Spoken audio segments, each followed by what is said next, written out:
Well, welcome everyone to Steve Savant's Money, the name of the game. I'm your host, Steve Savant, syndicated financial columnist and money color commentator. On today's show, the 5 risks in retirement, part 5 in our series on how to make your retirement golden with nationally recognized retirement expert, author, and adjunct professor of the American College, Curtis Cloke. Welcome to segment 5, Curtis. Thank you, Steve. Good to be here. I tell you what, that last segment was great. The emotion commotion. If you missed it, just hop out to our site and watch it again. It was great. We're talking about now the 5 risks in retirement. You have actually 18. Yes. Okay, but we just cherry picked the top 5. Let's walk through it. Longevity, health, inflation, sequence of returns, and market volatility. Longevity, we've talked about it this week before. I don't think we can underscore and worry about being repetitive on the issue of longevity. I've heard you say that out of all the risks of retirement, this one is the biggest one.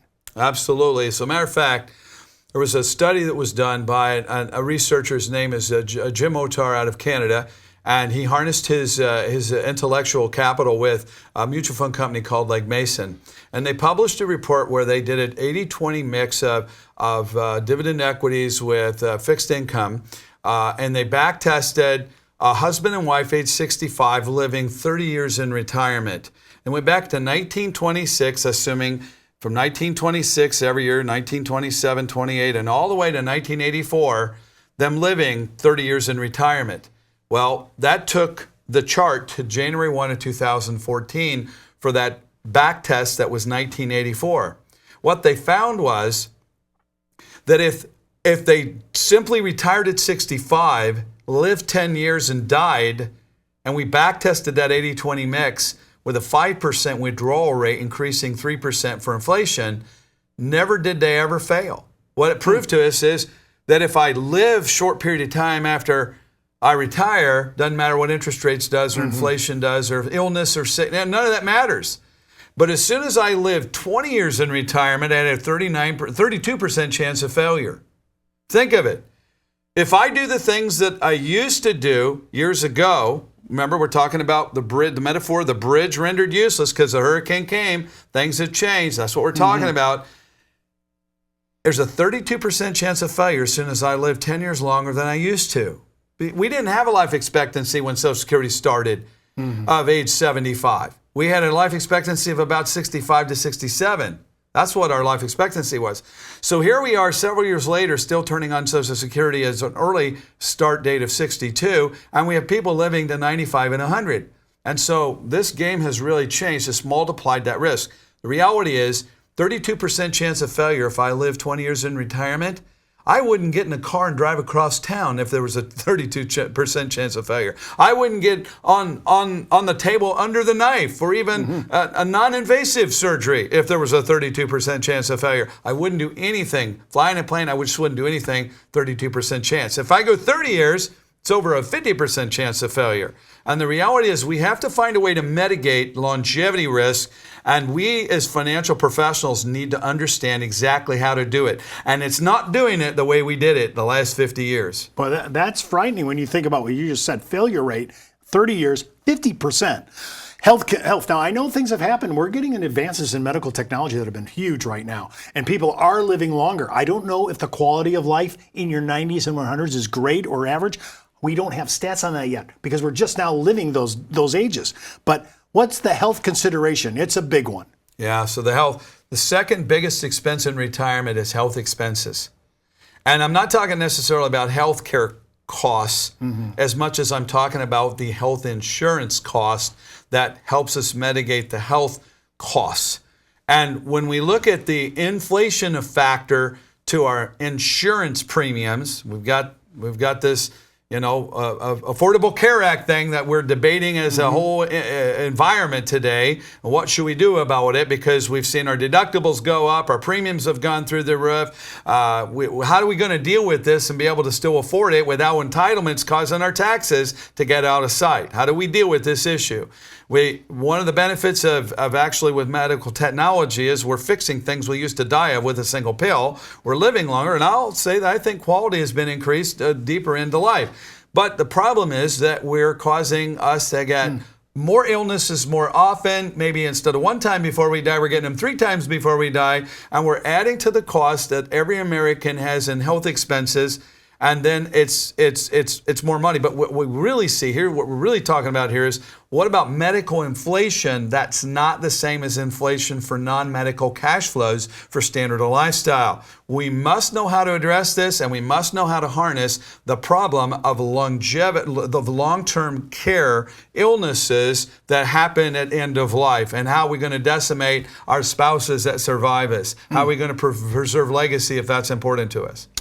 Well, that's a big one. How about inflation? Well, I keep hearing that they have a new senior inflation gauge, but does it take into account the things we actually spend money on, like food and gas and utilities? Does it take into account these things? No, we've got a problem with the fact the federal government keeps changing the measurement of what counts to measurement of federal inflation factors that drive up the inflation factor for Social Security payments and for federal pensions, and they can't afford the real increase of what true inflation is. So they keep taking things out like food and medicine, and they take out gas and utilities. And these are the things that we as Americans are seeing the greatest increases for, but it's not being measured into what federal inflation is under the CPI. And so we're living a lack of reality in our brains and not realizing that we really got about a 3% inflation going on, with the federal government telling us we're about 1.2, 1.3.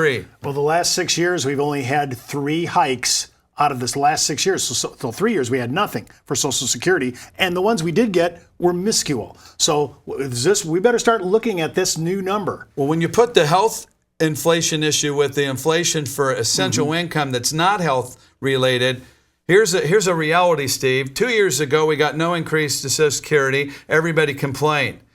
But they gave us a tea leaf on how much Medicare Part B premiums were going to go up. Had they given any positive increase to Social Security under the federal laws, that would have opened up Pandora's box for them to have charged in the full monty of expense increases to Medicare Part B.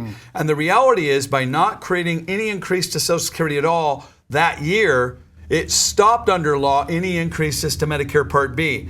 Had we seen any increase at all, it would have been decimated by the increase to Medicare Part B drag out of Social Security. So sometimes we're better off, if I have to play both sides, if medical inflation is going to kick up my cost of Medicare Part B, maybe I'm better off if I have no increase to Social Security in terms of my total net income flows. So these two things are kind of playing with one another.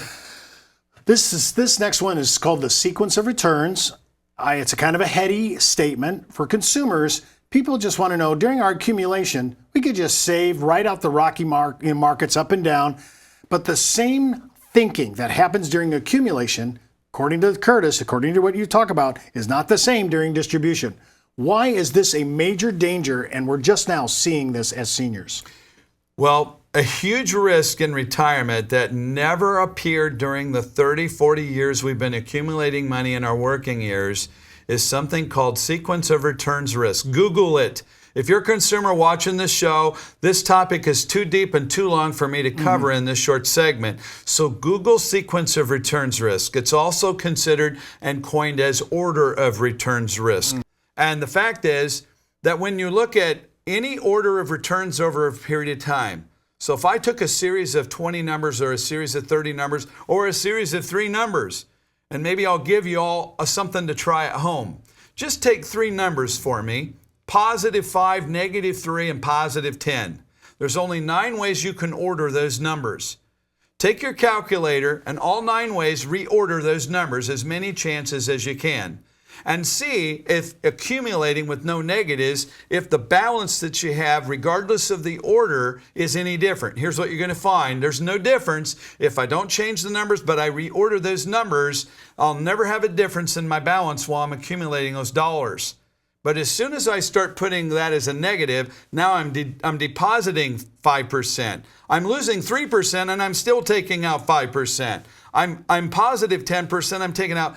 That's when the order, the sequence of returns, when the losses are early, didn't hurt me in accumulation, but when the losses are early in distribution, and we don't know until it's too late, because we don't know what that pattern is going to be the day after we retire, then we start running out of money a long time before we run out of breath. And so get yourself knowledge around this issue by Googling the question. Now, of course, this has a lot to do with market volatility, our last one, because We don't know what the market's going to bring. Are we going to go through another 2008 or not? Well, I personally think that it's a matter of fact that we will go through something that's as difficult as 2008. And who knows, we might find something more difficult.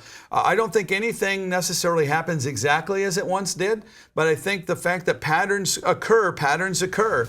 And so I think that we need to be setting those disciplines. We need to mitigate these risks in non-traditional ways that aren't always necessarily tethered to market risk. And there are ways in which to accomplish that. Well, I want to thank Curtis for sharing this series on how to make your retirement golden. And keep in mind, before moving forward with any of the ideas on our show, always check with your tax consultant, legal counsel, and financial advisor. You've been watching Steve Savant's Money, the name of the game.